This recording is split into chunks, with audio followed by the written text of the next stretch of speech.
while you're dressing. No, I wasn't. Okay.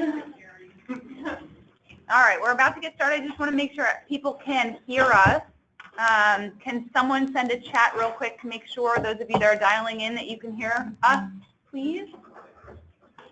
Then we know that we can get started. Someone. Yay, thank you very much. Woohoo! Now I'll close. Almost done. Thank you guys very much. I appreciate that. All right, well, thank you, everyone.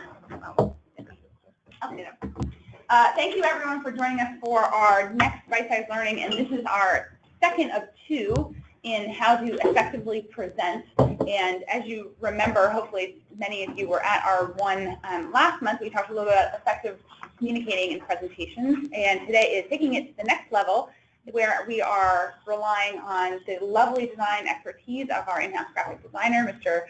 William Prindle, and I'm really excited for him to show you some tools and tricks to enhance your presentations, which I think are going to really benefit the way that you communicate outwardly here at WCS as well as externally to your clients. So I look forward to, for him to share his insights, websites, resources, etc. So with that, I'm going to pass it on over to him, and we want this to be really dynamic and open, so please ask questions as we go through. All right. Hi, guys. Welcome. Hi, Will. Talk loudly. Thanks, Leah, for joining us. So as we talked about last month, how really you should bring your presentation in a way to really emphasize and highlight the things you're talking about. So it's a really good tool to show off your main idea. And really it's about keeping it as simple as possible. And this is something I have to constantly remind myself every time, every project I'm working on, is to make it as simple and easily understandable as possible. And so if you remember back to what we had presented last month, when she had the video of the guy talking about tying shoes, the only thing he brought with him was a shoe. So you really want your presentation to be kind of like that shoe. It's kind of like unassuming, but it really highlights everything that you're discussing. So we're just going to go over like a few simple techniques on how best to keep your presentation simple. Here's an example of a slide I found online, and how about we just compare this with one that I made about the same topic. Oh, beautiful. Oh, I like it. It's like a river. So, which do you guys think communicates the idea more effectively, and why?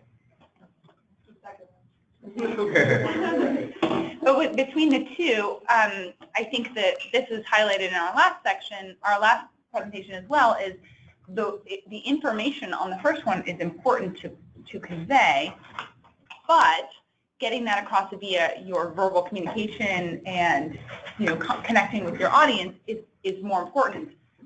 Your audience should leave with one key thought, and that's what Will placed on the screen. Everyone should leave with that key thought. You don't need to put all of your thoughts on the screen. That's what your note section is for you to remind you how to communicate that verbally. Yeah, exactly. So really, your slide should just be one main key idea per slide, and then you go in for the rest of what you want to talk about, again, verbally, because you really want people to be paying attention to you and not just reading what's behind you or flipping through your printed presentation to see what you're talking about. So does anyone have any thoughts about why one might be better than the other?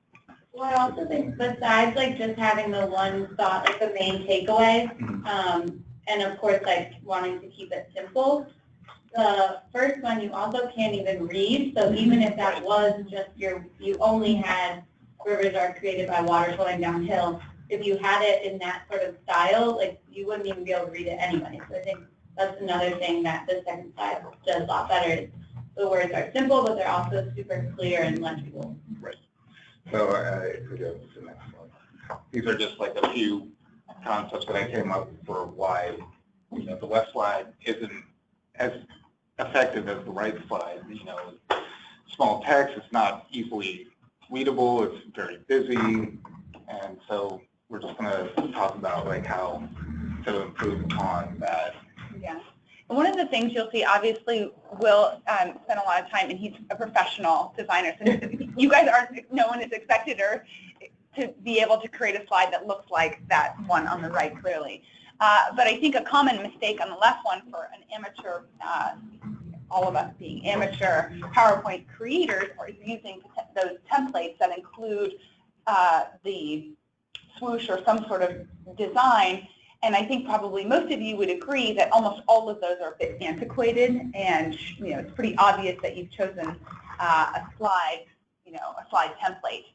Whereas you can use an image a little bit more thoughtfully as a background or to highlight what you're saying, or even if you just keep it simple and it's only half of the page, oftentimes that emphasizes your point and can visually share what you're trying to get across. I don't think that design at the top necessarily does anything to actually enhance the presentation. No, and it just makes it busier. And it makes it busier, yeah.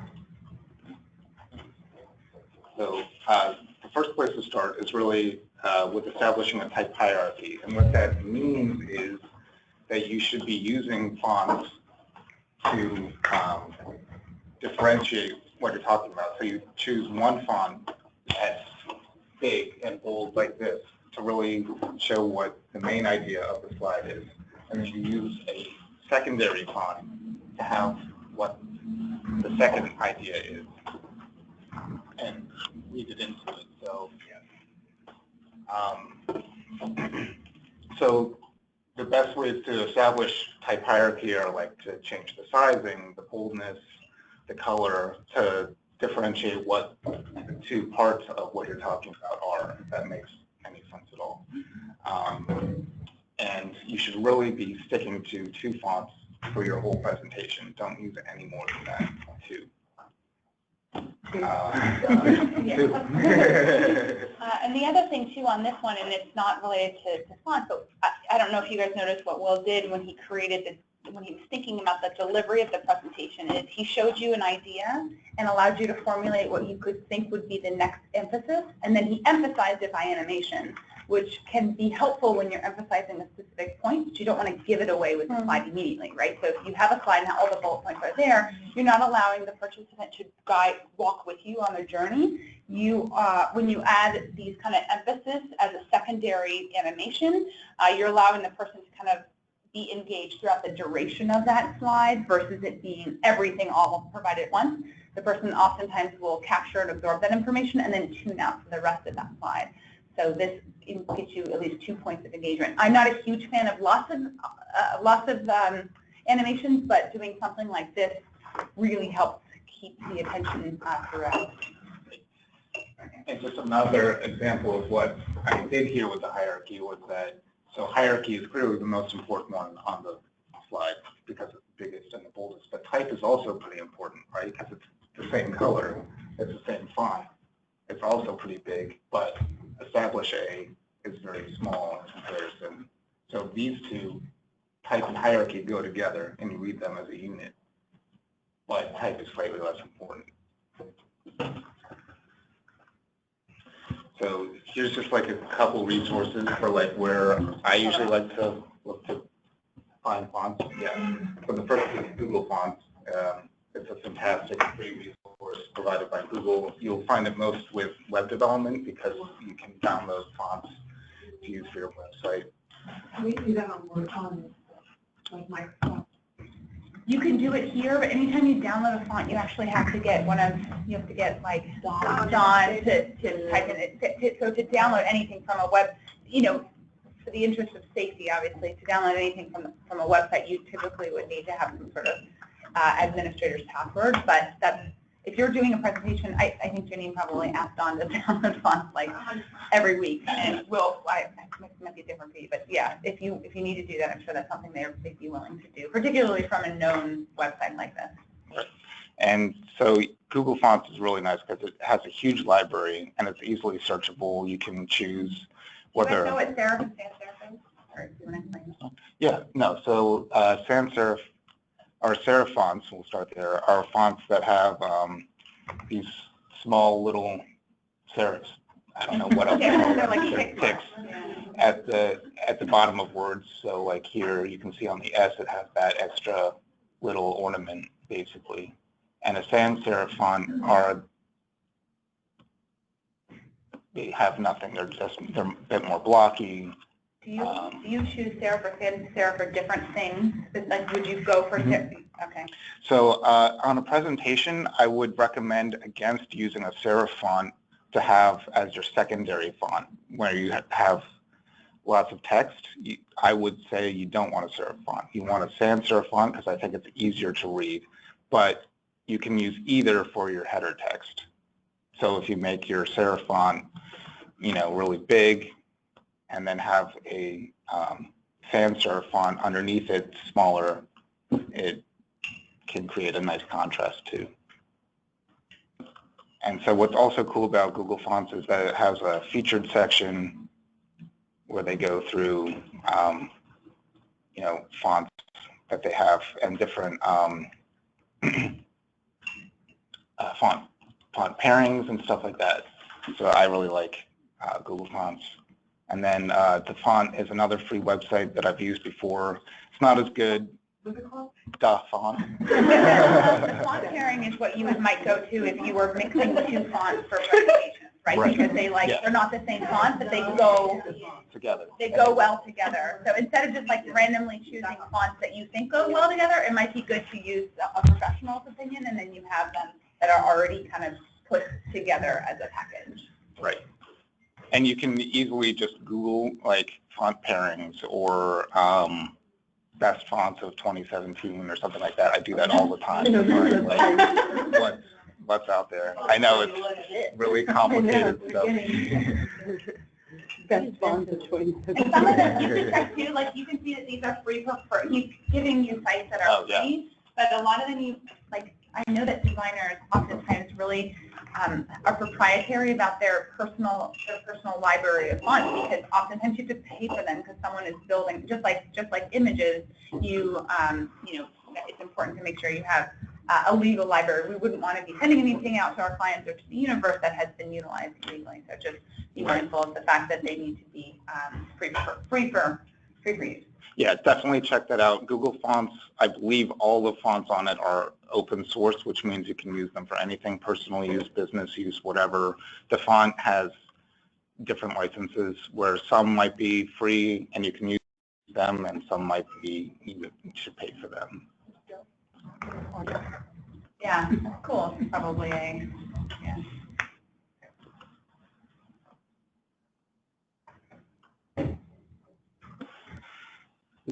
And another good way is to limit your color palette. So here on the right is the 3 colors that I used for the presentation, and you should really be limiting the colors that you use to 3 for the whole presentation. Don't use any more than that.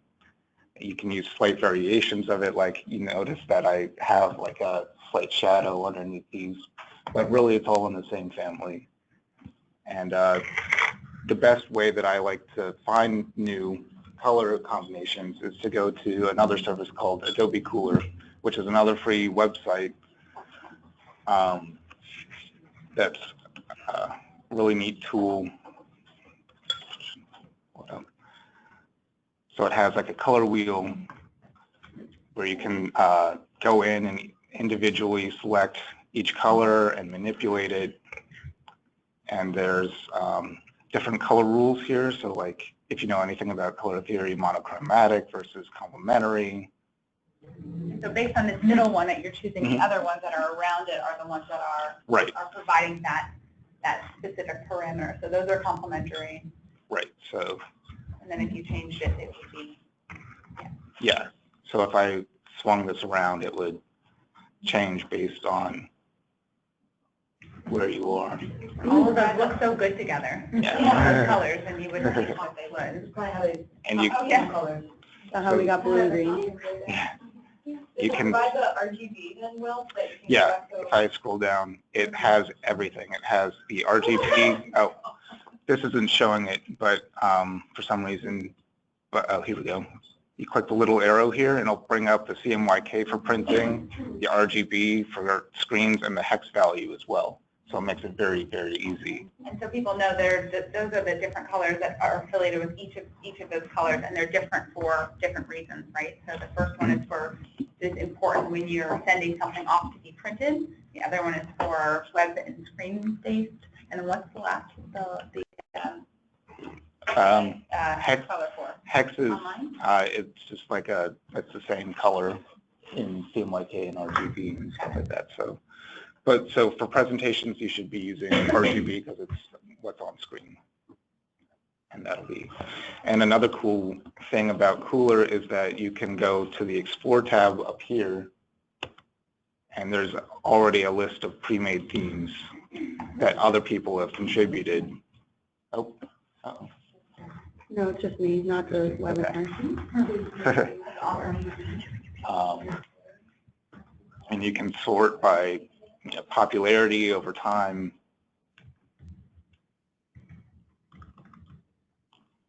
There's the one I used. Awesome.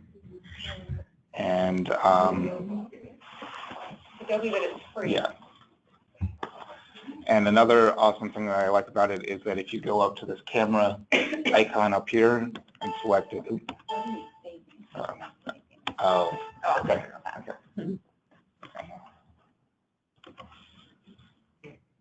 Just see your desktop. Yeah. 1 second. Make a copy. Come on. Okay, I don't know why that, but I. It's probably in town. Not that picture?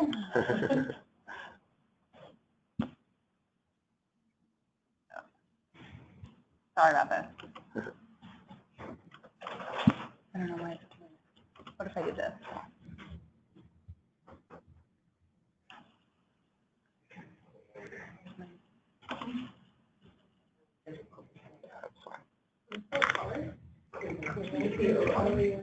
Yeah.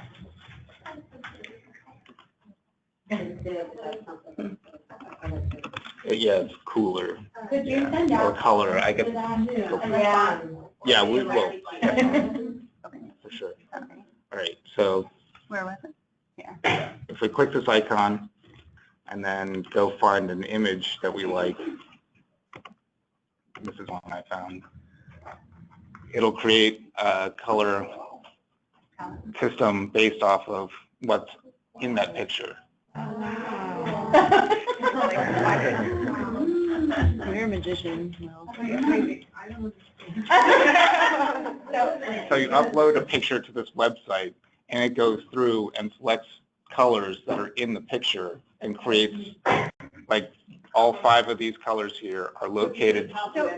Yeah. If you wanted to take this picture, so instead of using perhaps a PowerPoint template, you wanted to use this picture as your PowerPoint template, like you could put it as the background or the half of the slide, and you wanted to match the font and the colors of the presentation, you could upload it here, and then automatically will detect, and it gives you the colors that you should use throughout your presentation. So then you're going to be coordinating it, and that's actually probably. We would only choose 3. It's actually It's choosing 5, and then you go in and choose which 3 of those that you like. Yeah, that's good. Now, I recommend that when you're choosing colors, like I use 2 colors that are bright, and then 1 color that is dark for contrast. So the rule of thumb is that you have, 2 colors that might be a little bit either darker or brighter, and then 1 color that's totally different.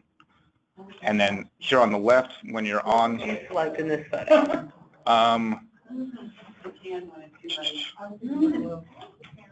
I would probably do the dark blue, maybe the green and orange. Why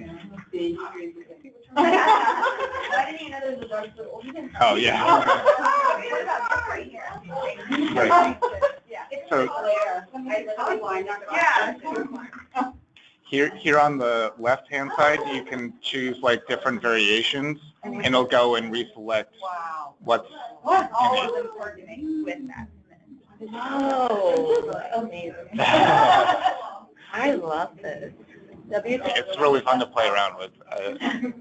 And then if I wanted to go in and re-edit, like I like these colors, but they're not exactly what I'm looking for, I can go back to this button, color wheel, click it, and then now I'm back at the color wheel with the colors that I just got from the image, and I go back in and just use the sliders or move them up here to change them slightly and get them exactly where I want it. Then you've been forced to be doing this if you're on, if they're not. Any questions so far?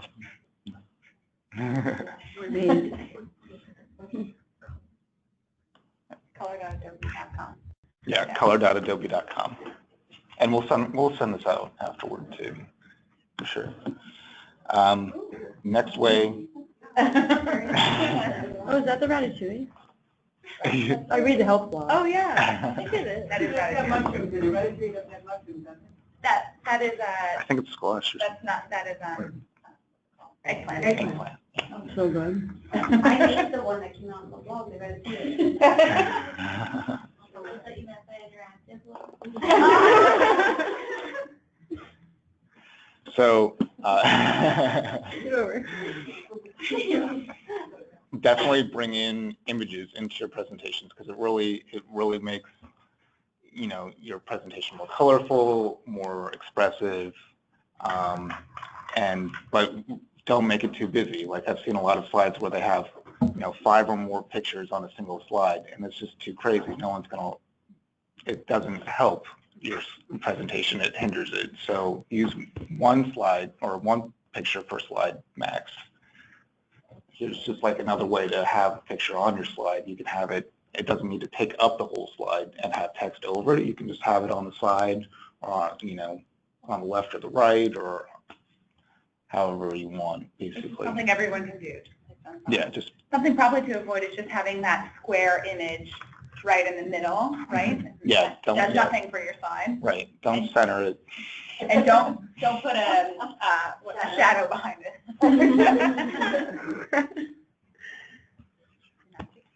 And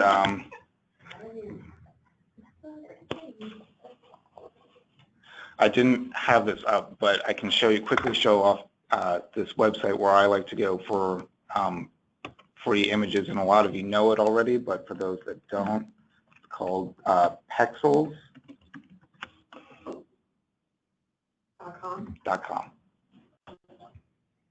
Oh, wait. Oh, Pexels. Sorry. It is free.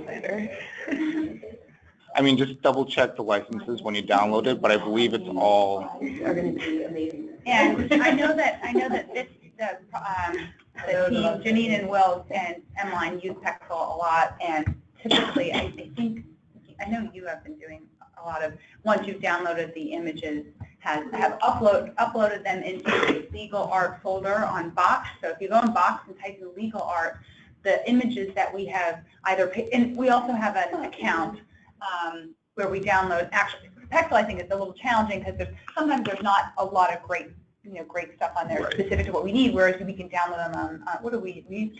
We use Shutterstock. Shutterstock.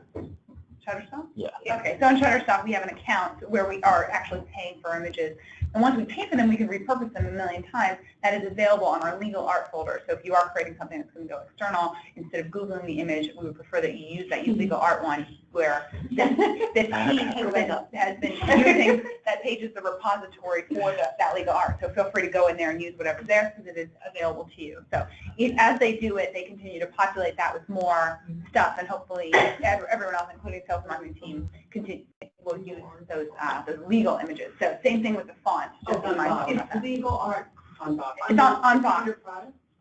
Under images, public images, legal art. Yeah, if you type in legal art in the search, you'll be able to find it.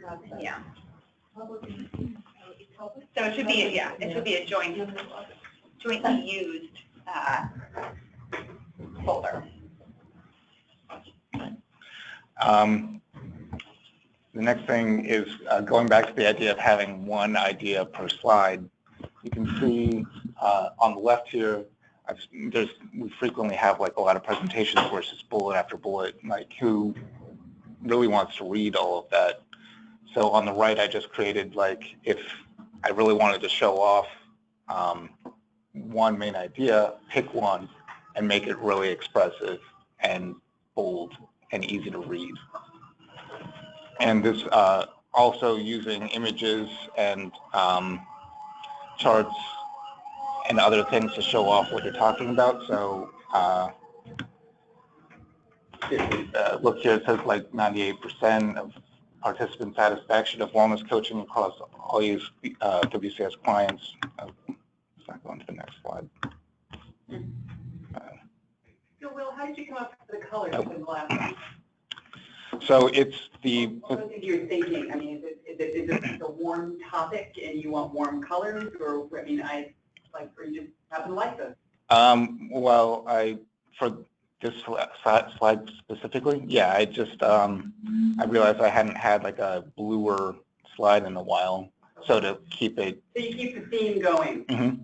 Okay. Right. So I hadn't used this light blue as like a main slide color in a while. And that sort of keeps you connected and consistent throughout. Right. But it also keeps it a little bit more dynamic. Yeah, exactly. So here's like a slide that I pulled from this presentation that I think we made with Virgin Pulse, and it does like a little bit better job of highlighting, multiple things. I really, but it's still a little bit too busy. But they're getting better about using type to like show off what they mean and different ideas. Yeah. But it's it's still, you can still know what's important. Like, do you think that in this scenario, going back, you would prefer to do something like this and then do like an animation where it would just pop up 4 times and you can emphasize those points, or would you rather have one slide of all of them?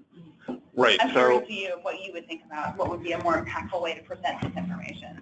these are all, they seem like good things, but I would choose maybe half as many, display them on each slide in quick succession and just kind of run through it, and then we can provide the other data to them in another format. Maybe a lot of people print off presentations that they bring with them. That would be a great format to have everything.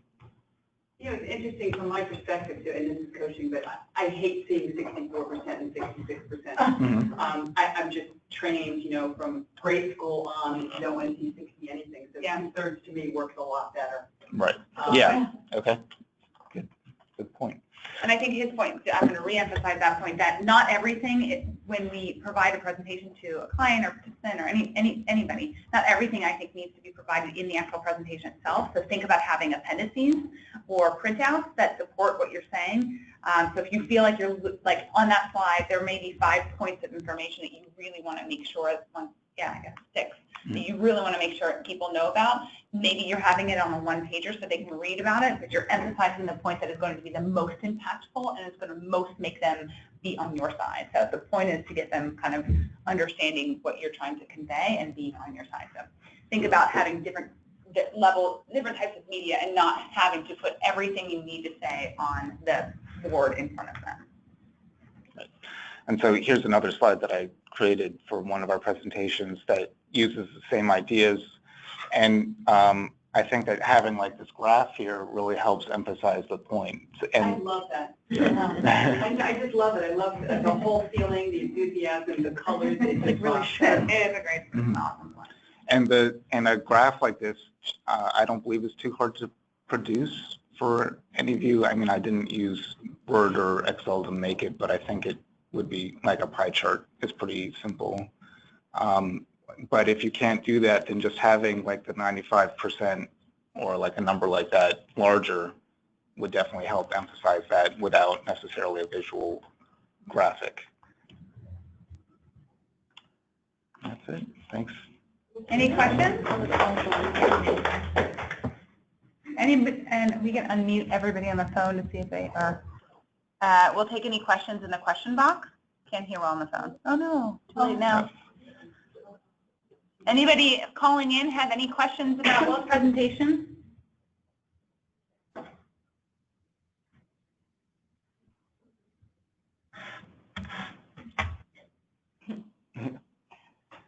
Okay. Hopefully that was resolved. Perfect. I have one question. Yeah. We have something coming up with the impact team where we're kind of modifying the screening presentation.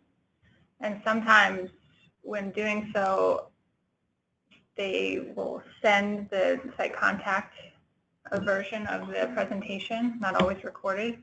So where would they capture all the information? So if you're keeping just one point or one image, for what would you recommend giving as like actually giving that note section? That's kind of a different scenario, right? That's something we're working on, something the screening. That's another key, actually that brings up one key thing is I would never send a client a PowerPoint presentation, always put it in PDF first because fonts are changed, you never know what the display is going to look like on their computer when you send things in Word or PowerPoint. You make sure you save it as a PDF and send it in that format. It compresses it, number one, and number two, it just looks a little more professional and you're not.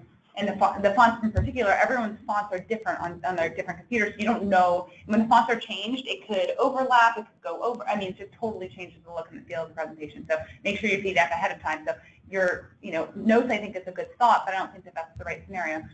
In that situation, I'm wondering if it would warrant a presentation with a document that has like notes as a separate document. We just recommend always recording it and distributing it that way. If it's a true presentation where it's delivered in a way that needs to convey information, and then a PowerPoint should always have some sort of adjunct piece of paper that goes along with it to explain it, so that someone does the presentation and then has the notes and outline. A presentation is meant to be secondary to what is being delivered via you know what I mean. Audible. So that's supposed to be secondary. If you're putting something together that it contains a lot of information, I would implore you to think about what delivery method makes the most sense. Is it actually PowerPoint, or is it instead some sort of form document manual? I don't know. This is not for me to say, but I think that a PowerPoint presentation that is displayed on the screen should be more secondary what is actually being delivered. That's what I think. Would you kind of agree with that? Yeah. Didn't really hear the specific scenario that you were talking about. Well, they have they do a kickoff call for the screen, and I know that within the impact team we're kind of modifying that and are updating it.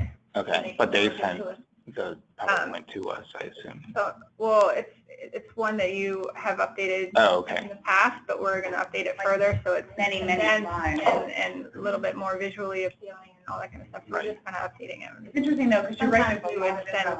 Sometimes we would condense it as a screen and then send it off to the site contact in the PowerPoint because all the information is there for them. But if we're presenting it in that way, which is better, then all the information is. I mean, and this is kind of like, this is the best way to do it, but they're really guidelines. Obviously, you're not going to be able to only have one idea per slide every time, and especially in our industry where we're trying to convey a lot of information quickly, it's just not always feasible. But do your best to try to stick with these rules, and then if you might not be able to, and that's fine. What about desired time? I mean, is it usually like you usually do, is there a rule of thumb, like you don't go over 20 slides or it depends, it varies? Yeah, it totally varies. I think you've seen a huge resurgence of less PowerPoint. Like when you watch a TED Talk, most people either do really minimal PowerPoints or hardly any because the emphasis is on the story and the storytelling. So I think we're almost we reached a peak where people were doing death by PowerPoint, and now it's kind of gone away, and we're focusing more on the storytelling aspect of it. But I'm not sure if I know of a real rule of thumb for number of slides. I do know that when I spent some time with one of my professors who is actually she's like a presentation expert, and she was like, you can limit, she's like, don't have an agenda and a conclusion and a question slide. She's like, those are just filler slides, and they don't do anything to enhance your presentation, which I thought was a really interesting thing, because we all think we should have an agenda and outline exactly what we're going to talk about, and then have a slide that says questions. She's like, just say questions. People should know, just say questions. You know, it's not necessarily impactful for that. So the more that you can cut them down, I think the best. But I don't know if I, on the top of my head, know a number of slide limit that we should have. I'm sure there's some data out there that shows that people pay attention for like 7 or 8 slides, and then they drop off. I bet it's like that. I bet there's data out there. I'm curious. I'll probably look that up afterwards. I'm thinking about when I make presentations, and I always use the brand standards that we have. Yes. Are we suggesting to move away from that? It does have like this group at the top. We are working on that. Okay. I was like, that's what I might go to. So And, am I supposed to- you know, and it's tough. Like you can't, like Will can't do everyone's presentations for them. We're limited. No, seriously, because perfectly transparent. Like you can see that we're presenting this in PDF. We're not presenting it in PowerPoint because Will created this in InDesign. Like, you know, everyone doesn't have that capability. And we can't, you know, give Will to every single person that is creating slides. So there has to be some concessions made when we're taking his design and putting it into PowerPoint for people to manipulate. But I think this is a great presentation to start with, because what we're going to do in the future is rework some of those internal and external presentations and capabilities presentations on our list to do, kind of a joint sales and marketing and product project. And with that, there will probably be more slides that are designed and you can't manipulate, like something that would look similar to this. And then the ones that you can, you know, there'll be guidelines that accompany it that says, you know, I mean, obviously you could do what you want and you'll have to make concessions based on what's important for the client or for the scenario, but this is a great time for us to outline what would be best, you know, best scenario for everyone. Anything else you want to add on that? No, I think you covered it pretty well. Yeah, it's that template was made so long ago that it's not really something that we were quite thinking about yet. So now I think we're like really getting into like we need to be making these presentations better, but we obviously aren't there as a company yet. So On the list. on the list. Well, are Prezzies in or out of fashion? Are they Good dating? question. We'll have that account. We have a Prezi account. Right. I actually hadn't heard of Prezi until I came here, but I'm sure it's a good tool. I think that Prezzies, the ones that I've seen, have had a lot of animation with like zooming in and out, and I would really try to limit that as much as possible. Because a lot of our seminars are Prezzies. Right. So animations are fine, and they can definitely be great, but like some of the ones that I've seen have you like zoom in and then like zoom out, and it can be really dizzying, and you don't want people to like have vertigo while you're trying to do a presentation. So Right, that's keep it simple. Exactly. I think PowerPoint can do a lot of the things that Prezi can do without the zooming and panning, which I think will. I've used Prezi a lot. I used to think it was like the coolest thing, but I think you're probably right that it may have been cool for a little while, and then people are kind of reverting back to PowerPoint. It's hard if you're on the internet. Yeah. Yeah. You can download the package, but it's massive, and it ends up being, it's kind of a pain.